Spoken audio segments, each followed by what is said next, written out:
Hey, everybody. It is Shown in India with Coach Marketing Mastery. Today, we are going to delve into the life and dreams and hopes and reality of India Kern. Yes. So you use Delve like Chat GPT. That's because it's probably the best world in the entire planet. But here, we're just going to jump right into this. I've been doing podcasts for, I don't know, 5 years, 7 years, Mm-hmm. or maybe longer. I don't know. But, we're going on 50,000 downloads. And the thing is that I only asked 4 questions.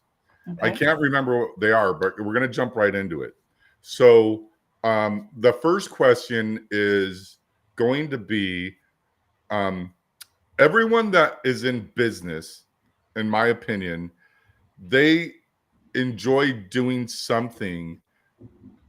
Maybe I shouldn't use the word enjoy, but they learned and experienced something before they started a business. So, a guy that sells shoes might have been a runner, or like there's this guy that sells these, that started the Yeah. shoe thing on Shark Tank, and he was like a runner. So, what were you doing when you were younger that got you into what you're doing now? And I'm not saying the divorce coaching, I'm saying No, no, coaching. no. I know. Creating. I'm an artist. So I Okay. love to create. I love taking something from nothing and creating. So that goes in everything I've done. It's whether it's writing a book or creating social content or writing a newsletter. I love words. I use words like art. I'm an artist. I'm a sculptor. I studied in Italy. I paint now. I draw, but mostly my artistic expression is comes out in writing and video content now. Okay, but how did that all get started? Like, what So my happened? mom, so when I was little, my mom was an artist, and she always encouraged that. Like she said, everyone's an artist. You just have to draw what you see. And so she taught me to draw what I see, rather than draw what I think I see. You know, when you draw a horse, you put on paper what you think a horse looks like, but you really have to look at the horse to draw it. And so she encouraged me to create. So we were always with pen and paper and charcoal. She was encouraging that and encouraging me to be an artist. So that was something that helped me really cultivate that spirit of anyone's an artist. And I do believe that, even when people say, oh, I can't draw at all. Well, you can, you just have to practice. It's like, going to the gym and lifting a weight, and you get sore, and you learn how to do the movement properly, and then you start getting good at it. But I think everyone is an artist. They just haven't practiced enough. Right. Do you know the story about the little girl named India in Sunday school? No. Well, I don't So, know. so Maybe. there's this little girl named India, and she was drawing a picture in Sunday school, and the Sunday school teacher said, "India, what are you drawing?" And she goes, "Well, I'm drawing a picture of God." And the Sunday school teacher goes, "Well, India, no one knows what God looks like." And India says, "They'll know when I'm done drawing this picture." Right? Right. Yeah. So it's all like an experience. So then you have this experience drawing, and then like really connecting, and maybe you had a talent in that. But what happened that made you go, okay, now I'm going to go out there and do something about this? Yeah. So after I lived in Italy for a while, I came back and I decided to be a graphic artist, but I hadn't studied graphic art. I had studied fine art. And so I remember the first job, one of the first jobs, they're like, can you do Photoshop? I'm like, yeah, I had no idea how to do Photoshop. So I went home. I was like, I got to learn Photoshop quick. And so I learned it enough to get by, to fool them. And so before you know it, I was really, really almost an expert at Photoshop. And so I was then giving a tutorial. So it's the best way to learn. It's like just force yourself. I wanted the job so bad that that's what I did. And it was in television. So I did a lot of video editing, and it was for the news. So you had to create so fast because breaking news would come in, they'd run it to me. They're like, you have 10 minutes to create this. I'm like, what? And it was such an adrenaline rush, and I had so much fun. It was at WMAZ, Macon, Georgia. It was the worst paying job I've ever had, the most fun I've ever had in a job. Yeah. And so, but the thing is, and I just want to kind of fast forward a little bit, but I want to bring it back to this. When you went in there and you were like 5 minutes before everyone, did you have the feeling of like imposter syndrome? Like they're going to find out? Sure, but I think I was so young and naive that I was just like, I want this job so bad. I'm going to do everything it takes. So, Yeah. sure, I was like, if they know that I don't know Photoshop at all, they're not going to hire me. So, of course, I had imposter syndrome, but I was too um, just determined to get the job. So I just learned it. Okay. And so then that got you into WMAZ, or what is that what Right. it was So called? amazing. Yeah. WMAZ in Georgia, Macon, Georgia. Right? Yeah. And Yeah. so then what happened from there? Like most people, they start out having a job. I started out washing dishes at church, and then I got into, other jobs. But then came a point where I had to go from getting a paycheck with someone's name at the top Mhm. to being an entrepreneur. So what was that shift like? What happened? Yeah.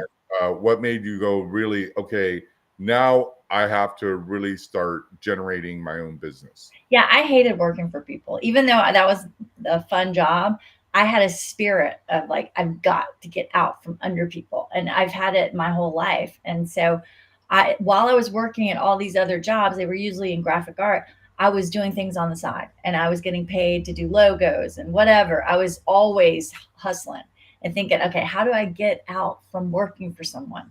And that is just my spirit. I also married someone like that, my first husband, and we were both driven. We did not want to work for other people. We wanted to work for ourselves. So a few years in working for other people, then I went out on my own and I was a freelancer. And so that's what I did for a while. And then let's see, 2002. So this is like 96 to 2002. I was working, doing graphics and video editing and all that, and always wanting more, always wanting to be my own boss. And the freelancing was kind of like, that was being my own boss. Then I got married and we had our first child. So I stopped working for a while.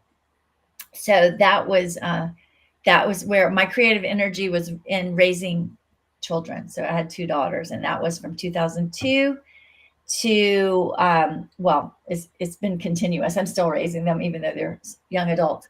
But that was for about, gosh, 13, 14 years where I didn't work. Yeah. Yeah. And then you came back to the working world. Mhm. And so what a lot of people and a lot of the listeners don't know is that when you're an entrepreneur, like you gotta really hustle Mhm. to generate money. It's not, you could watch The Secret and money comes easily and freely, and all I have to do is, wear this cape, right? That's like some type of delusional thinking that Mhm. people have. And I get the context of the mindset, but that's not really how it happens. Like Right, we have a saying, if you want a cheese sandwich, you don't go in the closet and pray for a cheese sandwich. You just right. go in the kitchen and make one, right? Or positive think your way into a cheese sandwich. Yeah, which I'm going to do right after this podcast. So then what happened? How did you start getting out there Yeah. and really getting like, okay, just so the listeners know, if you Google divorce coaching San Diego, just go and do it and see what happens. But India is going to come to the top above the lawyers that are paying $6,000 a month. All right. And hers is all organic. Yeah. So So, what so happened next? okay, so then I went through a divorce, and then I was like, oh my gosh, what am I going to do? I was pretty scared because we created a nice lifestyle, and I was nervous about how I was going to maintain it. And so I started many different things. I was a yoga instructor. I wrote a book. I did all these other things. Nothing worked out. And then, well, back up, when I was going through divorce, what I did notice is that therapy was great for understanding why I married the person I did. However, it did not help me through the process of divorce. So I was fumbling. I made a lot of emotional mistakes. I spent way too much money. I didn't know what I didn't know. So as I'm in this life transition, I was like, there's no resources for people going through divorce. Yes, there's therapy, but that's different. My therapist had never been divorced, couldn't guide me, couldn't tell me referrals and tell me how to do, like, what would be the best way, or coach me through it, really.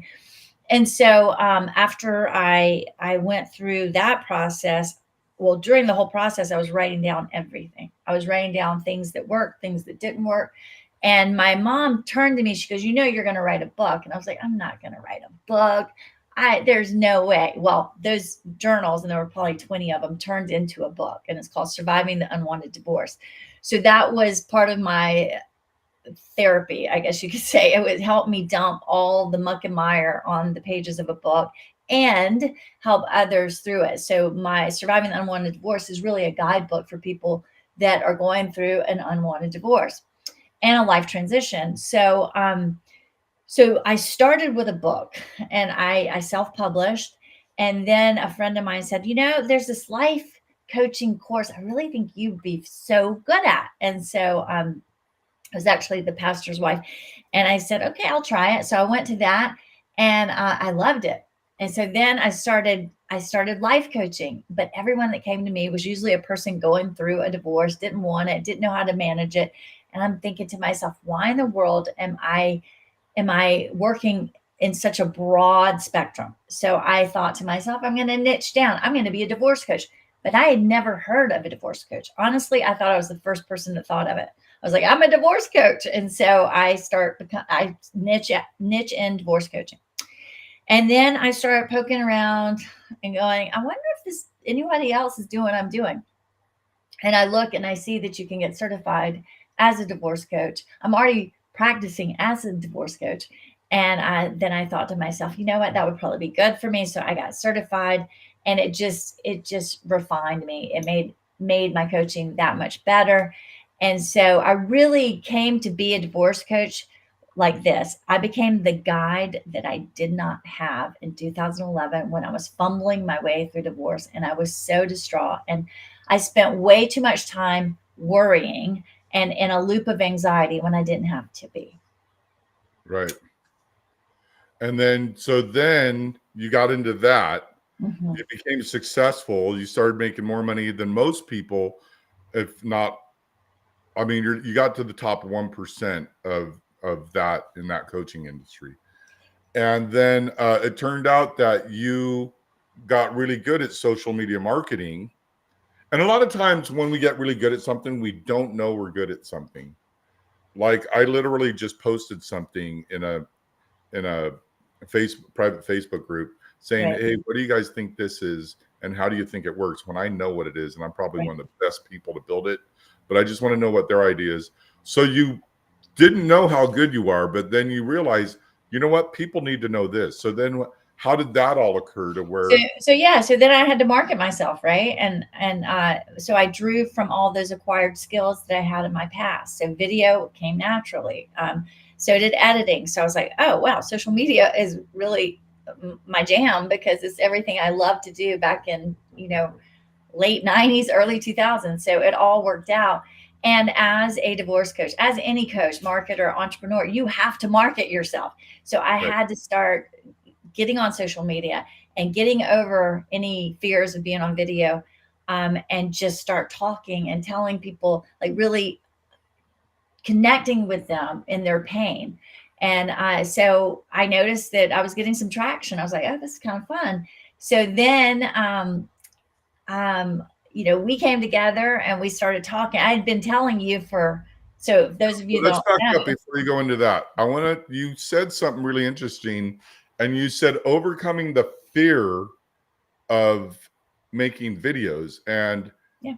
you just don't seem to have fear when you're making videos. So what was that like, and what was the fear? Did you stutter out of your mutter?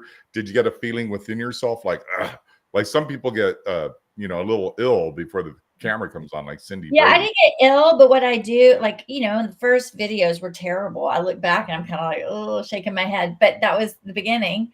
And what I say now is I have no shame. I just get out there and I do it. And the more you Yeah, do it, the better you become at it, and you don't even care. And so now I'm to the point where you just turn on a camera and I'll say anything, and it doesn't matter. It doesn't matter if you mess up, and so I did mess up. I did mess up. So getting So over it was actually tell doing us it. about one of the videos you made that was just a disaster in your head.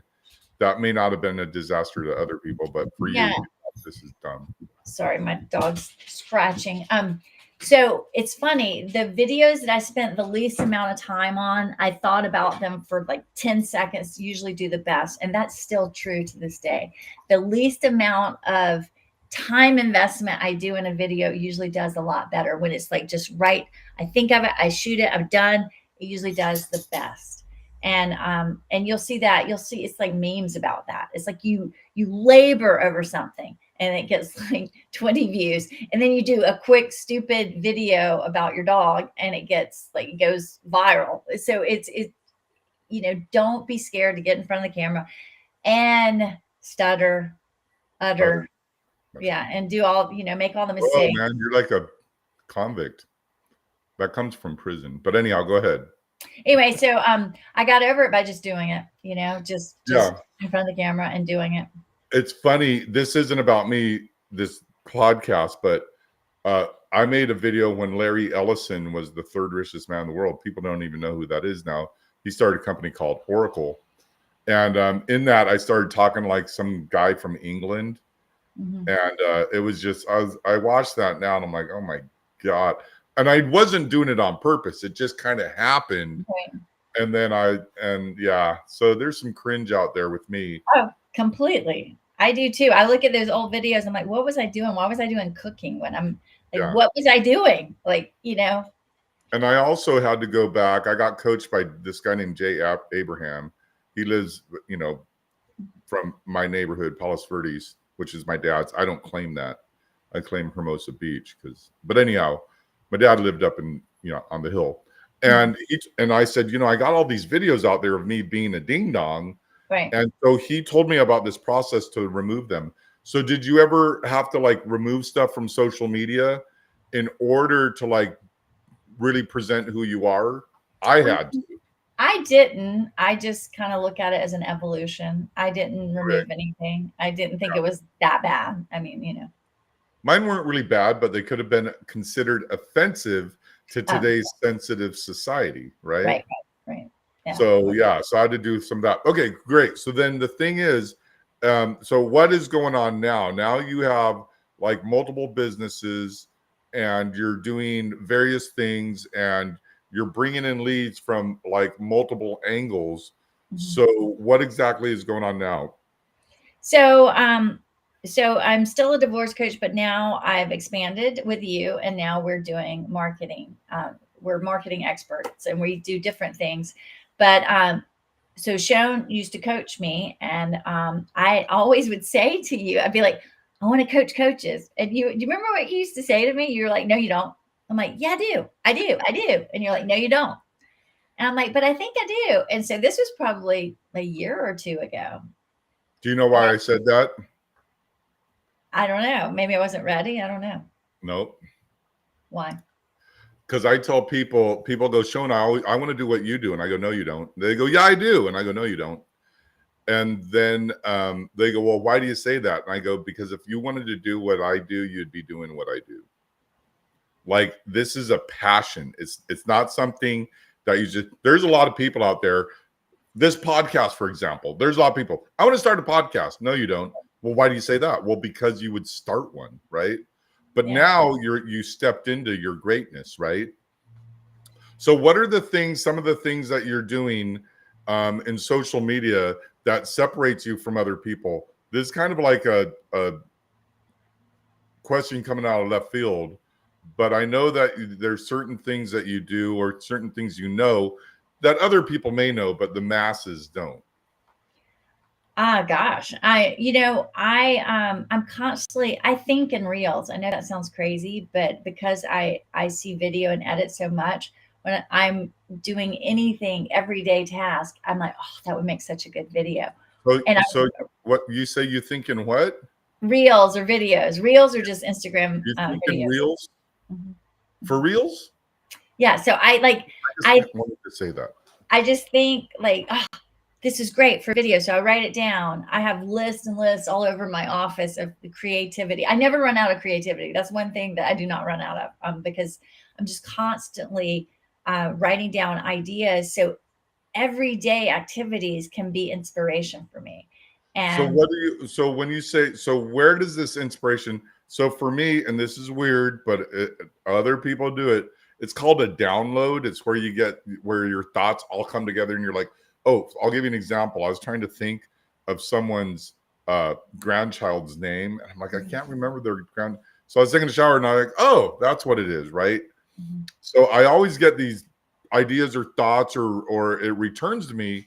So where do you usually get your downloads, or where you're like, oh, I that's how do. I do it? Yeah. So every morning I'm pretty structured in my mornings, and I get up early. I read, like this morning, I read the Bible. I do a devotion, and I get so much inspiration from scripture. And people don't know that because they don't hear me talk like the King James Version Bible. But so much of what I get is actually from scripture. And you would never know, but because I word it in everyday language. Right, but do those, like when I'm thinking about something really complicated, and I'm like, I'm trying to do this really complicated thing and I can't figure it out. And then when I'm taking a shower, and this is just me, I'm like, oh, that. So what? Where do you get that? Like, oh, this is the reels that I should do. Yeah, That's I that walk, question. and when I walk, I think, and I brainstorm, and I'll have to, take out my phone and record my ideas and my notes. I do that a lot. So I walk and think, Right. and that's when a lot of my inspiration comes up, or the download. Do you think your little puppy has anything to do with that, or? Sure, he always is great for inspiration, and he always does well when I shoot videos of him. Him and my husband. I mean, if I could have my husband on video all the time, I think I would be doing even better. He Yeah. always brings in engagement. Yeah. Yeah. So then now you're doing, so tell us a little bit about what you're doing now. You have a few things that you're doing, and just tell us about them, and what that's all Yeah, about. so now we have Coach Marketing Mastery, and so we have master classes.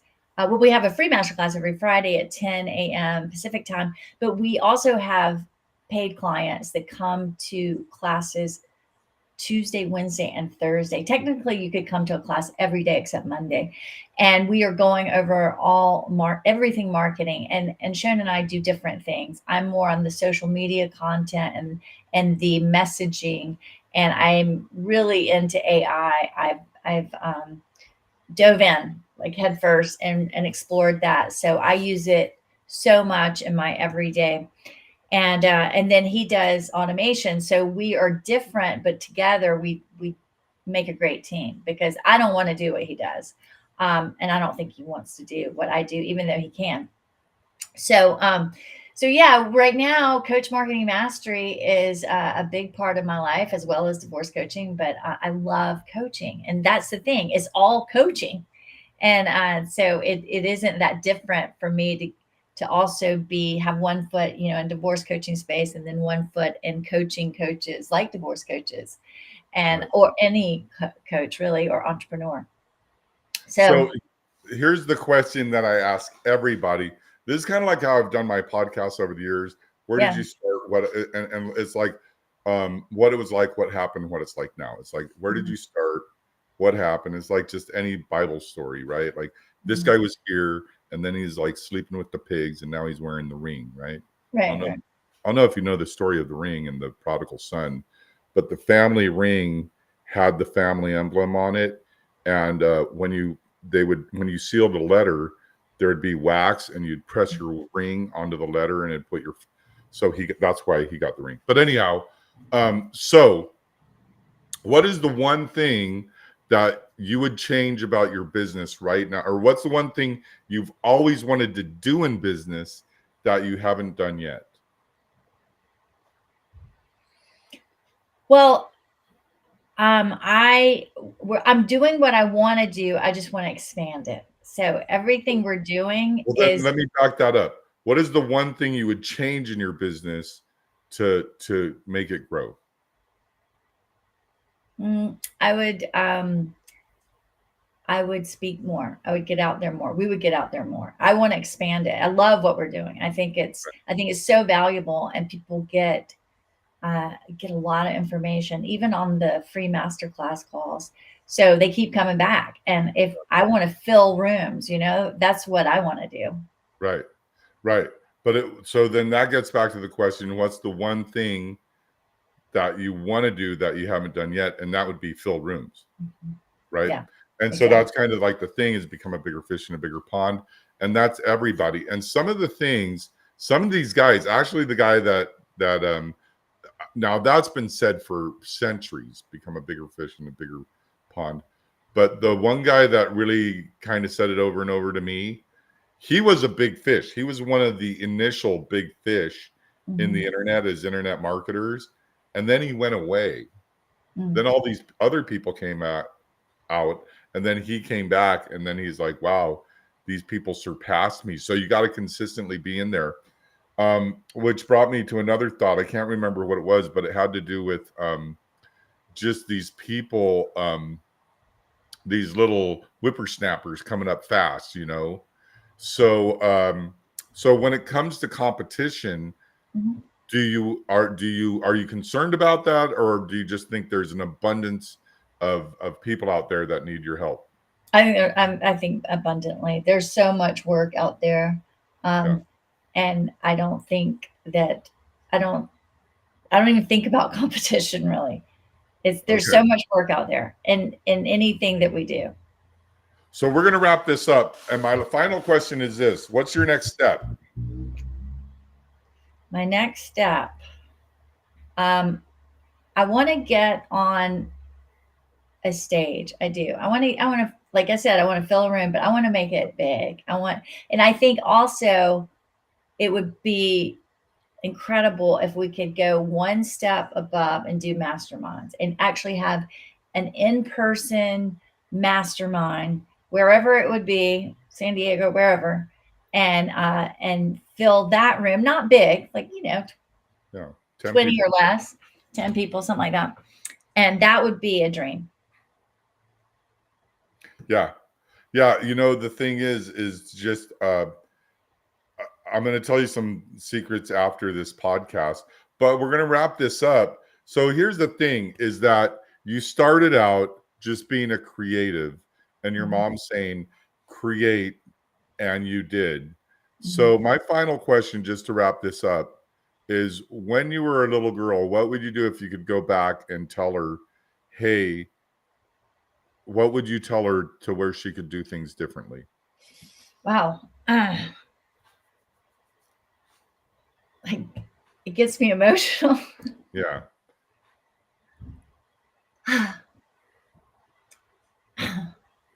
I would say everything's going to be okay. right. Yeah, because we all have these traumas growing up and making it through them, Yeah. but then it just makes us stronger and stronger and stronger, right? Yeah. And so there's some of the things that I teach these classes at my house on Saturdays, which have to do with like taking care of that Mm. child when we were young. And one of the things I have people do is we have a picture of us when we were a little boy or a little girl, Yeah. and we put it in our living room, and no one knows we're doing this, and we say, Yeah. I'm gonna take care of you today. Yeah. Yeah. Yeah. So I mean, I just wasted so much time worried. yeah, And I would say everything is going to be okay. And I yeah, just didn't trust enough. yeah. And worrying gets you nowhere, but you're where you're at today by taking the actions and just overcoming that. And that's what I like the most about you. And one of the things you said is you overcame the fear of making videos, right? And I Yeah. didn't even think you had fear of making videos. Oh, And yeah. so you've overcame a lot of fears just to get to this point. Yeah. Okay, well, we're at the bottom of the hour, so we're going to wrap this up. And so how do people find you? indiakern.com. That's right, indiakern.com, or come to our free masterclass if you want to become a bigger fish in a larger ocean or a bigger pond. Because we have a lot of fun. Shona and I are, gosh, we're like brother and sister at this point. But uh, we have fun. We many times put you on the hot seat, so you learn so much in an hour. I mean, it's incredible. Yeah. And I'm actually going to let India speak more than me this Friday. So show up and hear at least 7% of India rather than 3% of India. Yeah, and we didn't say the website, but it's coachmarketingmasterclass.com. Coachmarketingmasterclass.com. Go to coachmarketingmasterclass.com every Friday at 10 a.m. Pacific, and we'll be there and we'll give you the hot seat. So go ahead and check it out, and we'll see you guys soon. Thanks, India.